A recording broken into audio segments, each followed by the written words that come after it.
You know, a lot of people were asking about you last video. Yeah, I wonder why. Probably because you tried to retcon my entire existence. Oh, don't be so dramatic. You're alive, aren't you? Early. Don't start that again. Oh shoot, we're recording. How do I look? They can't see you. Oh, right, yeah.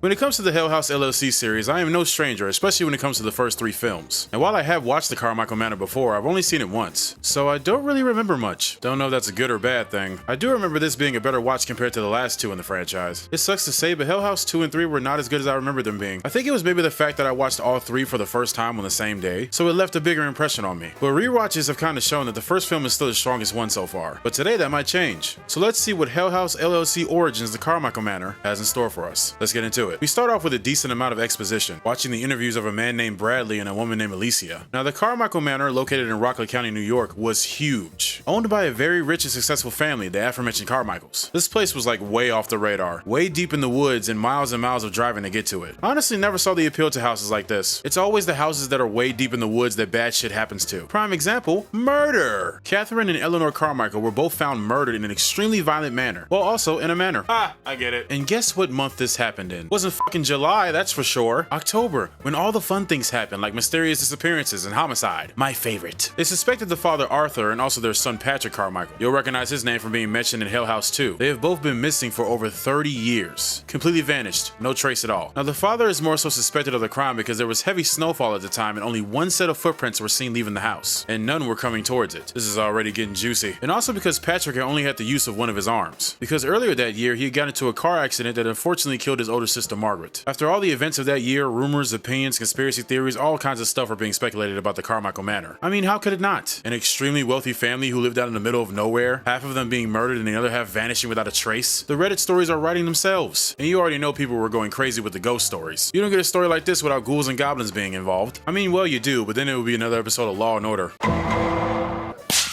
They then show some footage from a host doing a true crime show, and while he's doing his opening monologue, one of the doors behind him slams. Fuck you chicken strips. James, will you please? Anyway, this place is pretty famous to say the least. However, nobody was really granted permission to ever stay in this place again unless it was immediate family. It was rare, but not impossible. And that's where we meet Margot Bentley and her best friend Rebecca Brown. 5 days later after their stay at the manor, Bradley had received a phone call saying their bodies were discovered. The only piece of evidence being a chilling phone call made on their 4th night at the manor. Wait, it's working. Hi, my name is Rebecca Vickers. We're at Carmichael Manor at 101 Starlight Drive. Please, something's in the house with us. Margot, that's not him! Margot was very hands-on with her investigations. You see, she ran a true crime website where she would do things like this all the time. Bradley makes a disclaimer saying the footage we're about to watch is completely perplexing and unexplainable, so let's buckle in, I guess. Title card, driving. Margot and Rebecca are making their way towards the manor, but unfortunately the munchies have taken over, so they pull over to grab something to eat. While they're at the food spot, they talk to a cashier who, once Margot explains they investigate murder sites, he automatically knew where they were going to. It's like investigating an Abaddon. We know you're going to the hotel. You're not here for the fucking pumpkin patches. They originally were staying at the house for 5 days, and considering they got murked on the 4th, I'm assuming whatever is haunting the manor isn't going to waste any time. Rebecca isn't very enthused about this whole thing, and she'd rather stay at a nearby hotel and investigate that way. But Margot says, yeah, but where's the fun in that? I mean, she kinda has a point. This place is so remote, a nearby hotel isn't exactly nearby. You'd essentially be making this long-ass drive every day for the next 5 days. You got gas money, Rebecca? This shit is astronomical these days. Rebecca asks Margot if she's ever been to this area before, and we get this scene. You ever been out this way before? To this specific area, no, but I was in Rockland County once as a kid. Oh, is that the thing with the... Yeah.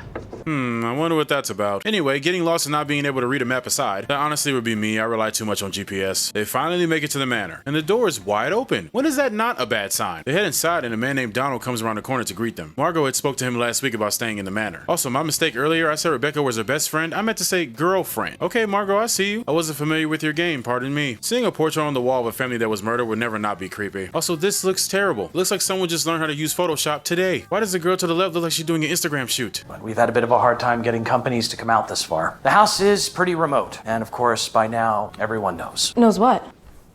What the hell does that mean? And why did he turn around like that? Red flags galore in this mug. Anyway, Donald proceeds to give them a tour of the rest of the manor. And I can't get a read on this guy. He seems to maybe have a personal connection to the family. He's definitely empathetic towards the whole thing, that's for sure. Margot asks him if he thinks Arthur did it, and we get complete silence. He doesn't even look amused by the question. Also, Margot, that's kind of a dick move. I mean, I know you're investigating, but who asked something like that? And as enthusiastic as she did. Can I ask you a personal question? Of course. Do you think Arthur did it? I would have looked at her crazy too. They also show us a room that's locked. Donald says he doesn't even have a key to it and hasn't been in been there in years. Ah, mysteriously locked room in a house is rumored to be haunted. I'm sure it's fucking Narnia in there or something. Donald says their offices are only 15 minutes away and if they need something to give him a call. And then we get this reference. Are you familiar with the Abaddon Hotel, a town over? Yeah, it burned to the ground a few years ago. Damn, RIP the Abaddon. And by RIP, I mean rest in piss. Anyway, I'm interested to see what things were salvaged from the fire at the Abaddon. I'm sure that'll be cool to see. They say goodbye to Donald and Margot breaks the news to Rebecca that Chase will be joining them on this investigation. Rebecca is not happy about it, saying that he's a liability rather than an asset, hinting that Chase might have something going on that can hinder the investigation. According to the internet, he has schizophrenia. Well, that's not something he can really control, Rebecca. Jeez. I could maybe understand if he wasn't taking his meds, but if you knew anything about the disorder, you know that getting someone with schizophrenia to take their meds on a regular basis is a bit of a chore. But this is not specifically said, it's more so theorized. We just know he has a history of psychosis. Nonetheless, he's coming and Rebecca will just have to deal with it. We cut to Margot standing outside the mystery door and she somehow was able to get it open and oh no. As scary as the clown from the OG Hell House movies were, trust me, this guy gives me the creeps. That's a fucking person. That is not a mannequin you're looking at right now. You are staring at a man. That is a man. If either one of these jokers, no pun intended, starts moving, I'm throwing my chair at my monitor. And Rebecca, you are staring at this guy for way too long. I'm gonna need you to take the camera off him. Thank you. Anyway, Chase is here and he seems to be in good spirits, even noting that he's seen someone romantically. Margot is very excited about it and starts to tease him, and we cut back to the interviews with Bradley and Alicia. Alicia says that Margot's affinity for solving cold cases is most likely derived from what happened to her as a child. See, back in Hell House 3 they mentioned a county fair that used to take place in Abaddon, but it got shut down due to mysterious disappearances of children, and Margot was almost one of those children. She was lured away by a strange man who would have probably kidnapped or murdered her, but luckily she knew something was off and started to scream. She was found safely, but it definitely made an impact on her, because it did not go that way for others. And then for some reason we're rehashing events we've already been told? It's alleged that on October 10th, 1989, Arthur killed his wife, daughter, and son during the night, just brutally stabbing them. And then he leaves the manor with Patrick, dumping his body in some unknown location. And then Arthur just completely disappears. Yeah, we know. Why did you need to tell us this twice? We're only 17 minutes in the movie. I promise you I did not forget that quick. Night 1. Oh great, we're going night by night in this. That'll be fun. Margot is going over the events of that fateful night, but there are a lot of things that don't make sense. Patrick's bed was covered in blood, so police think he was Arthur's first victim. But if Arthur was covered in blood, and possibly carrying Patrick's body, there would have had to been blood in the snow. But there was none. Like a broken calculator, shit is not adding up. During this though, Chase asks what's his purpose in this whole thing, since he's not much of an online investigator. But Margot assures him that he's just here for an extra camera. He agrees, but is also a little spooked by the whole possible ghost thing. If there's ever a structure I wouldn't want to be haunted in, it's a fucking manor. I know I've said this before, but that's some actual Scooby-Doo shit. Rebecca goes to take a call from work, but as she's walking towards the front door, another door off to the side opens by itself. That same door that slammed while that TV host was filming a show. It's indeed night and the freaks are coming out. We cut to Margot doing some more filming for the website. She walks into her and Rebecca's room and she's getting some work done. Margot expresses how thankful she is for Rebecca joining her in the investigation this time. However, Rebecca has some bad news. Since she actually likes her job and she wants it to stick, this will have to be the last time she joins Margot on an investigation like this. Unfortunately for Rebecca, she will get her wish, but not in the way she thought. She's about to explain some more, but she tells Margot to cut the camera off so they can talk in private. We cut to her checking on Chase and he asks once again if Margot thinks this place is haunted and she says, I don't know. She's been to rumor haunted places before and none of them were actually haunted. But Chase is also puzzled on why Margot decided to call him now. He suspects their mom called Margot to bring him down here and keep an eye on him. And that's a good theory, because that's exactly what happened. Chase expresses how he doesn't need any help, but Margot claps back saying she heard he went missing for 2 days and no one knows where he was. Sounds like me on my last caramel binge. He says that's not what happened, but he proceeds to not tell her what actually happened. You're not helping your case here, JP Morgan. First night shenanigans because Margot wakes up with Rebecca gone. She finds her in the hallway filming, saying she heard a girl singing downstairs. My question is how long were you planning on staying here before going to get Margot? Margot goes halfway down the stairs and they stare at this hallway for what seems like forever, but nothing happens. I really do wonder what stops the ghost from jumping off the deep end right away. But I'm also sure they get a kick out of this, slowly driving you insane before they end up killing you. This next scene actually got me. It's the next morning and Rebecca is being all cute getting footage for Margot and making the bed. She says the old sheets had a strange odor. Oh, I wonder why. Oh my lord. Yeah, as Rebecca turns the camera around, we see the corpse of Eleanor Carmichael on the bed. This is some 13 Ghost type shit. I don't know if there's a shot like this in any of the previous movies. I mean, we had that one scene with the whole Hell House crew in the background in Hell House 3, but it's something creepy about seeing this and knowing they won't be able to see it until they play this footage back. And adding the corpse looking in her direction is a scary cherry on top. I don't know if it's because I'm watching this late at night, but this scene gives me the heebie-jeebies heebie-jeebies. Margot finds herself back in the creepy clown room, and she opens up a chest full of miscellaneous clown items, and she seems to be in deep thought about something, possibly to do with her almost being abducted as a child? Most likely, but of course she doesn't say anything about it, and Rebecca asks her if she's okay, and she replies with a simple yeah. Rebecca, do you not know your girlfriend? She is clearly not okay. Whatever, they're heading over to the antique shop that Donald told them about earlier to see if they can find some cool Abaddon stuff, and Chase stays back at the house. They leave out and we get these goofy character moments with Chase, and honestly, I like this. As you can see, I always tend to gravitate towards the comedic relief characters in these movies. Oh, like me in your videos. Right. Who's gonna tell him? Tell me what? Nothing? Anyway, James Liddell, who plays Chase, does a pretty good job. He's energetic, he's quirky, I like his energy. He's still being a goofball and brushing his teeth, and suddenly he hears something in the hallway. Someone's bouncing balls in this house. You wanna try it again? Someone's playing with clown balls in this house? Nope. One more time. Oh, for Christ's sake, there's a red bouncy ball on the ground. Good enough. You know, watching enough scary movies, you see this scene a million times. Something makes a sound off camera. The character goes to check it out. They assume a prank is being played. They eventually get there, and it's either a jump scare or nothing at all. However, we do see a shadow of someone walking around, and I can't tell you how cold the shivers were up my spine when I saw this. And of course, by the look of the found footage horror gods, the clown is right back in its original position. Which one do you think it was? I think it was this one. He's got that look on his face. We cut over to Margot and Rebecca at the antique shop, and they do indeed find the Abaddon stuff. And look at all of this. One of the masks from the Insomnia show, Russell's wine, Brock's planchette made it, although that was already outside to begin with. Rebecca seems familiar with one of the clocks in the shop. A German manufacturer will build these all the same, and they all had secret compartments. So Rebecca checks to see, and behold, it does indeed have a secret compartment. They pull out a necklace, some film, and some mail and various notes. Thursday, September 15th, hotel will be closed. He wants Beverly found and safely brought back to hotel of fear she might be pregnant. Please handle with caution. Now what the hell does that mean? I'm assuming this has something to do with Tully, and I'm hoping we get some answers in the next film or something, because they don't answer it in this one. But according to Alicia, after they found this stuff in the clock, things took a turn, presumably for the worse. Checking back at the manor with Chase, the power's out. And this place somehow looks creepy even during broad daylight. That's a hand. That's a hand around that corner. Oh, and the face. Even better. See, if I saw this, Margot would come back to an empty room and a note that says, "Fuck this shit, I'm out." Who is this? Also, the music after he turns the corner and sees nothing is completely unnecessary.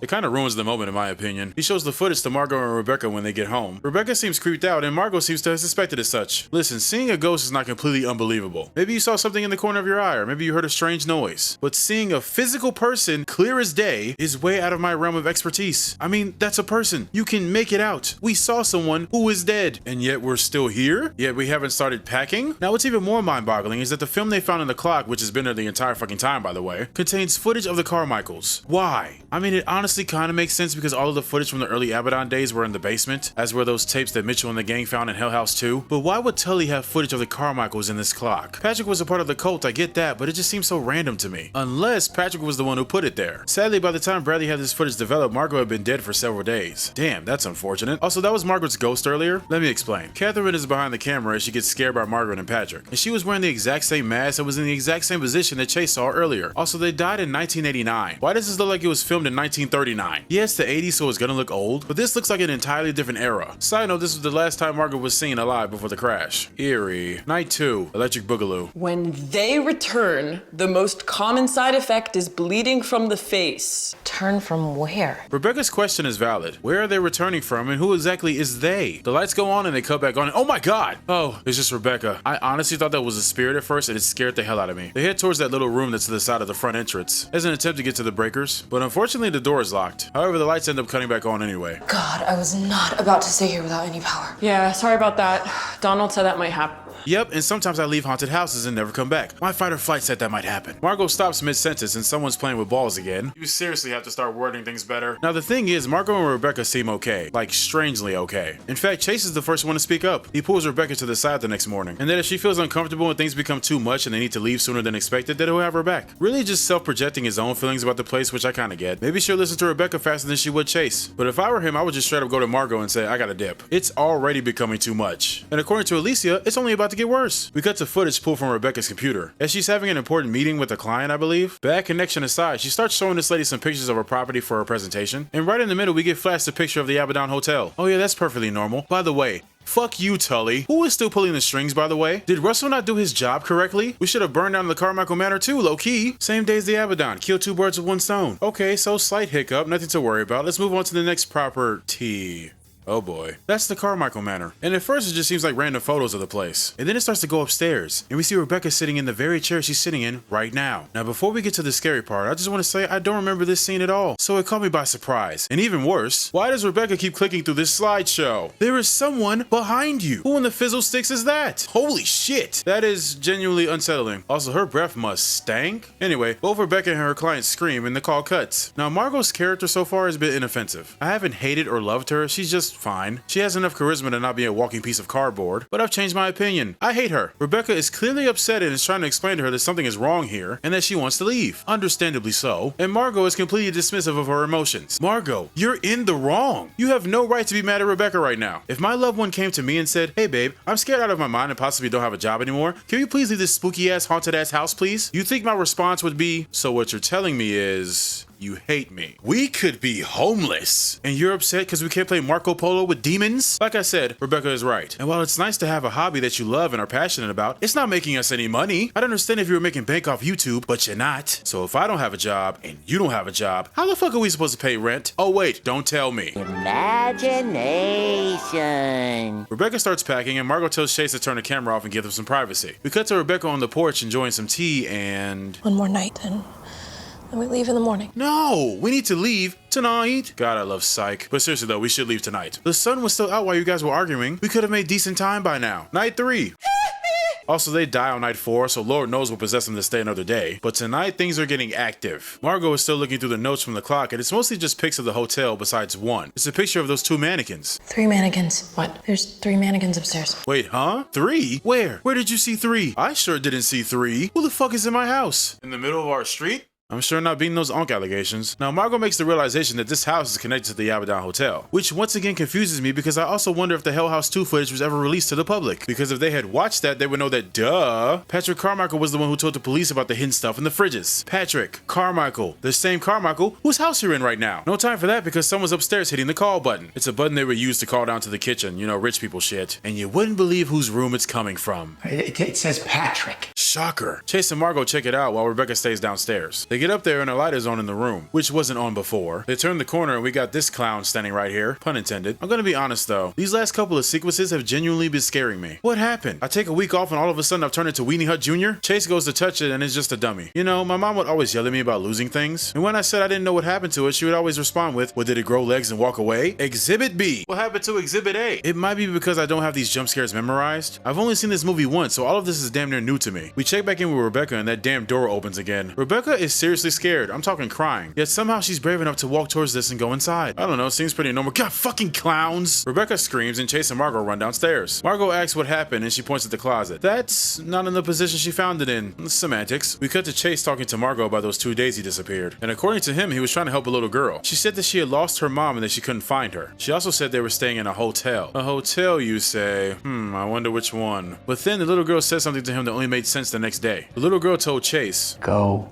with Margot. And the very next day is when Margot called Chase to join her on the investigation. I love shit like that. Chase does not think it's a coincidence, cause how else do you explain some shit like that? Margot tells him she loves him and he tells her he's about to go drink before he goes to bed. And unfortunately, the next time we see Chase will be the last. Wait, what? Chase dies first? I don't remember Chase dying first. But let's backtrack a little bit, because the next couple of events that transpire are very important. So Margot wakes up in the middle of the night, because she thought she heard a yell and a noise outside their door. She wakes up Rebecca, who was oblivious because she was dead asleep. Margot walks up to the door and stands there for a sec, but nothing happens. She assumes whatever it was is gone and goes back to sleep. We cut to the next morning and Chase's stuff is in the middle of the hallway, and he's nowhere to be found. They look all around and even call his phone, but for some reason it's on the floor under his bed. The worry begins to settle in and we hear Bradley's voice confirming that Chase didn't just wander off. And we cut to the footage from Chase's camera and find out what actually happened to him last night. Throughout the night he keeps hearing knocking on his door. However, when Chase goes to look, no one is there. He wakes up again to more knocking. This time he goes completely outside of his room, but still no one is there. However, the third time Chase wakes up, someone has opened the door to his room. He turns on the light and it's my boy. What the hell are you doing here? How are you here actually? The Abaddon burned down. Were you not also in the building that night? You must have dipped when Russell and Tully were in the basement hugging each other into hell. Now I'm gonna pretend to act surprised later, but I already know this is Patrick Carmichael. The very same Patrick Carmichael who was a part of Tully's cult. Honestly surprised that Jessica didn't look deeper into his background, but she was mainly concerned about the evidence in the basement, so it's whatever. Now here's the part I don't understand. Patrick proceeds to kill Chase. Chase is terrified and he grabs his bag and is like, I'm sorry that we're here, we're leaving now. He grabs his stuff and gets the hell out of Dodge. This is also the first time we see Patrick walking. Usually we see him doing his best weeping angel impression. impression? But Chase doesn't make it away in time, obviously, and he's killed right outside of Margot's room. And if you can connect the dots, then you would know that what Margot heard last night was Chase's death. She heard her own brother's murder and she didn't even know it. That's dark as fuck. The silver lining here is that I'm glad their last interaction was telling each other I love you, but man, that's just sad to me. Now back to the part I don't understand. Why is Patrick's spirit still walking around killing people? Tully's gone. He got defeated in Hell House 3. I just assumed with Tully gone, all these spirits were set free, especially since we saw the Hell House crew move on, but it does make sense that Patrick is here. The Abaddon is gone, so he had no choice but to go back home. And that also explains the third mannequin that Rebecca referred to earlier. And it also makes sense that Patrick kills Chase. That way Margot wouldn't be comfortable leaving the manor without knowing if Chase was okay or not, which he ultimately isn't. But I'm getting ahead of myself. The next scene cuts back to 1989, and Catherine is entering Patrick's room. He's distraught and extremely depressed. We see our two clown friends from earlier, and she turns around and we see the familiar face from all the other Hell House movies. He also for some reason has Margaret's bloody dress on his dresser, and the mask she was wearing. He says to Catherine, "What if someone told you they could bring her back?"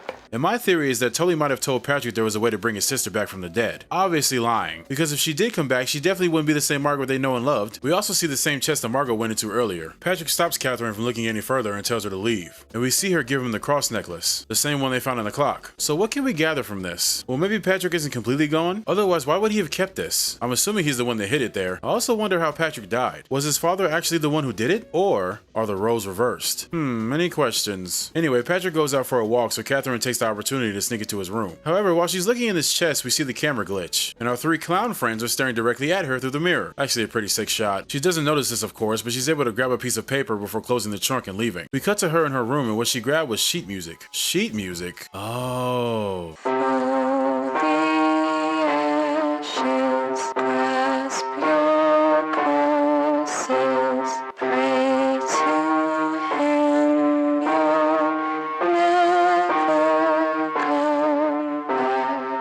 Yeah, I should have saw that coming. The infamous Abaddon tune, this time with lyrics. You know, I wonder how Paul knew this song. Jackson from Hell House 2 was channeled from the future as a child. He played a song connected to a hotel he'd ultimately end up dying in. But Paul had just gotten to this place, so I can only assume it's connected to the spirits that were targeting him specifically. We go back to Margot and Rebecca. Margot is still worried about Chase while Rebecca is ready to leave. And this time I agree with both of them. If my sister had disappeared in a place like this, I would be extremely worried and scared that something happened to her. But on the flip side, Rebecca is right. We know about the Abaddon. We know about the countless murders and disappearances connected to that place, and the same thing could likely happen to us, so we need to leave. Margot says they should wait a little longer and begins to cry. And of course the waterworks work on Rebecca. She agrees to give her till 2 o'clock, and after that she's leaving with or without her, which is harsh, but I get it. We check back in with the interviews with Alicia and Bradley. Did I pronounce it Alicia or Alicia? Whatever. And we get a little bit of background on Andrew Tully himself. Would you believe he actually used to be very religious, living with his family in Arkansas? You mean Arkansas? I've heard it both ways. No, you haven't. But things took a turn when his daughter Abigail Tully suddenly passed away in a tragic manner. He fled an arrest warrant after this, which kind of confused me. What was he on the run for? And how did Abigail die? We don't have the answers to either of these questions, but it's still interesting to think about. He then travels to Clarksburg, West Virginia, where he meets two men named Thomas Rollins, or Rollins, they both pronounce it differently, and Freddie Perkins, the two guys in those clown suits from the picture that Margot found earlier. Before they moved to Abaddon, they had ran a gaming stand called Down a Clown. Tully would be in talks with these men, and this would eventually lead to their cult being formed, and then moving to Abaddon to open up their fake hotel to execute their evil plans, and hire some locals to make it look legit. Patrick Carmichael being one of those locals. Obviously. This is probably the most lore we've gotten so far when it comes to Tully. In fact, when it comes to the whole series in general. I can maybe assume that Tully was looking for the same thing Patrick was. Maybe a way for him to bring his daughter back from the dead. Well, you know, we could find out if they ever release those damn Abaddon tapes. Petition to get that series made, please. I promise I would watch every episode. I'd even cover it on the channel. Anyway, we cut back to Margot and she slumped over looking extremely sad. No sign of Chase still, and they even gave him 2 extra hours. As much as it saddens Margot, they have to leave. She grabs her camera and the rest of her stuff and they head out. But of course it's not that easy. They get into the car and it doesn't start. Who would have guessed? So Margot suggests that they walk, and well... Sure, they probably could have made it to town before nightfall, but that was going to be a challenge. And that was before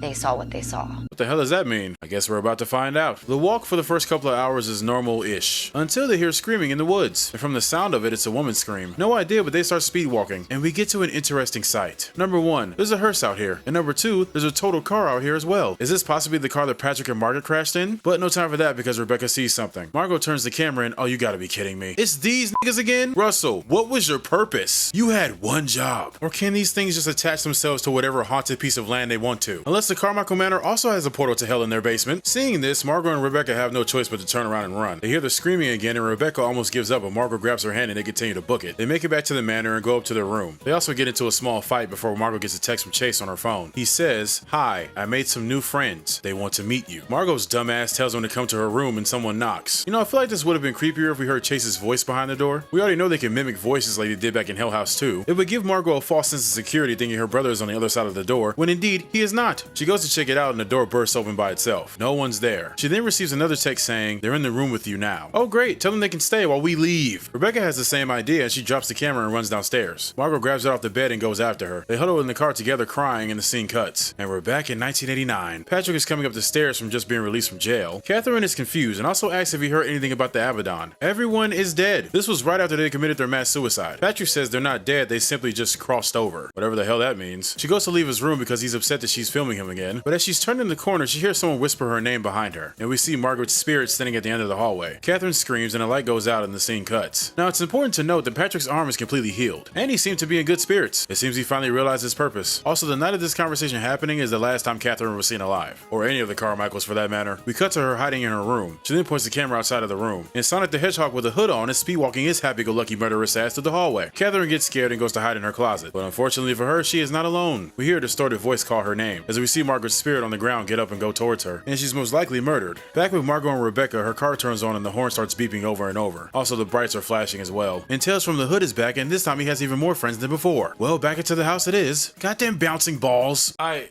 give up. They book it back upstairs to their room and Rebecca tries one last time to get cell service, to hopefully call the police. But then... Margot! What was that? Margot, please! Oh, now they want to do the voice mimicking thing. And Margot falls right for it. She leaves Rebecca in the room and she says she'll be right back. And then we get the context for that 911 call we heard earlier. Wait, it's working. Hi, my name is Rebecca Vickers. We're at Carmichael Manor at 101 Starlight Drive. Please, something's in the house with us. Margot, that's not him! Unfortunately, Rebecca is killed soon after this. The lights cut out and then Catherine's spirit appears behind her. The camera glitches and it cuts to us staring at the floor. R.I.P. Rebecca. Back with Margot, she goes to look for Chase and she actually finds him. Oh, and our boy's seen better days. R.I.P. Chase. She goes to find Rebecca, but the door to their room is locked. And Patrick is back in the heat of it all. Margot yells at him, "I know what you did. I was there." He doesn't respond, however, and continues to walk upstairs. Oh, the gate to hell was in his room, not the basement. Silly me. I should guess my portal locations to the underworld better next time. Anyway, Patrick ends up walking Margot down. Her last words are, "It's not over," before he presumably gouges her eyes out and she's killed. And that's the end of these three. All dead. We get an epilogue from Bradley saying the evil will never die. No fire can stop the powers of evil from consuming and tormenting whatever it wants. Margot, Rebecca, and Chase have to find out the hard way. We do learn, of course, that the clown who attempted to kidnap and murder Margot as a child was Patrick. We actually cut to Patrick's footage of his last moments. He says that if someone finds this footage, that they need to know he had no choice. He says, We all serve him in different ways. Which is weirdly dubbed for some reason. Like the last couple of lines were panting and out of breath and all of a sudden he's speaking clear as day. We then hear someone muffled as if they were tied up or something. I'm assuming it's his father, since we never did see exactly what happened to him. He puts on his mask, looks at the camera one last time, and walks away. We get one last scene, with Alicia saying she heard they plan on reopening the county fair in Abaddon. They figure since the hotel is gone, they can turn a new leaf. But that probably won't be the case, as we see Patrick staring in the window and the movie ends. Well, that one was a doozy, my friends. It also scared the shit out of me. This is the first time I've been genuinely scared by this series since the first film. And as far as the characters go, I honestly didn't feel an emotional connection to any of them. Sure, I felt bad for them, but the only one I really kinda liked was Chase. And always the characters I like die first. This might be the second best Hell House, the best one being the first one. In fact, once I finish this series, I might rank them all. There are some really good scares in this one, and some really tense moments, some really good lore building. And while there are some things I don't understand, and questions that have yet to be answered, I think they did a pretty good job with explaining things for the most part. I also wonder if the last scene with Patrick was him before he killed his family. Oh yeah, Patrick was the one who orchestrated their deaths. It was all meant to be a blood sacrifice to bring Margaret back, which kinda makes sense, but also doesn't. Like, yeah, you'll have your sister back, but your whole family will be dead at that point. But then again, what would you do to bring a loved one back from the afterlife? I guess we don't have to question what Patrick would do. Have you seen the Carmichael Manor? If so, let me know what you thought of it down in the comments below. If not, hell yeah, check this one out. I would say you don't need to watch the first three Hell Houses to enjoy this one, because they do a pretty solid job of explaining everything. But to get the entire picture, yeah, it's probably recommended to watch the first three. Nonetheless, I really enjoyed this one. It was much better than the last two, that's for sure. Anyway, my name is Greaves, and as always, I will see you guys in the next one. Peace!